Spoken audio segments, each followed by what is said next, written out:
Attention, la glissade de l'été est loin d'être plaisante cette année. Pour certains élèves, on peut parler de 1 à 3 mois d'apprentissage qu'on perd durant l'été. Ce phénomène, bien connu des experts, est le fait d'oublier certaines notions scolaires pendant la saison estivale. On évalue que 2 tiers à 3 quarts des élèves pourraient être touchés par ce phénomène-là. Parmi les élèves qui sont les plus à risque, ceux qui ont des difficultés d'apprentissage et ceux issus de milieux défavorisés. On ne peut pas se le cacher que les enfants issus de milieux plus favorisés ou mieux nantis vont bénéficier davantage des camps de jour, des sorties au musée. Mais heureusement, il existe des moyens simples et peu coûteux pour stimuler le cerveau. Sur le site d'AlloProf, on a des jeux pédagogiques qui peuvent glisser un peu là, des notions comme les opérations mathématiques, par exemple. La lecture est un autre bon moyen pour maintenir son niveau d'apprentissage. Selon une étude américaine, lire une douzaine de livres pour un jeune serait l'équivalent de suivre un cours supplémentaire pendant l'été. On peut penser à des bandes dessinées, on peut penser à des livres documentaires,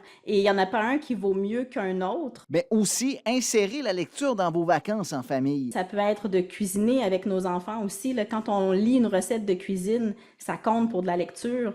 Quand on additionne les quantités d'aliments à mettre pour la recette, ça compte pour des mathématiques aussi. Mais prudence, il faut quand même se garder du temps pour simplement relaxer avant le début de la prochaine année. C'est sûr que c'est important de ne pas en faire trop parce que là, ça crée une fatigue, ça peut créer aussi de la démotivation. Avec les récentes perturbations du parcours scolaire comme la pandémie et la grève des enseignants, il est encore plus important pour ces jeunes de bien maîtriser la lecture. Il faut voir un peu la lecture comme un investissement à long terme, c'est-à-dire que quand on lit des livres avec son enfant, quand on lui offre un livre ou une carte de bibliothèque, c'est un peu comme si on faisait un dépôt dans son petit cochon pour plus tard. Les deux matières les plus propices à être affectées par la glissade de l'été sont le français et les mathématiques. Philippe Bessette, RNC Nouvelles, Gatineau.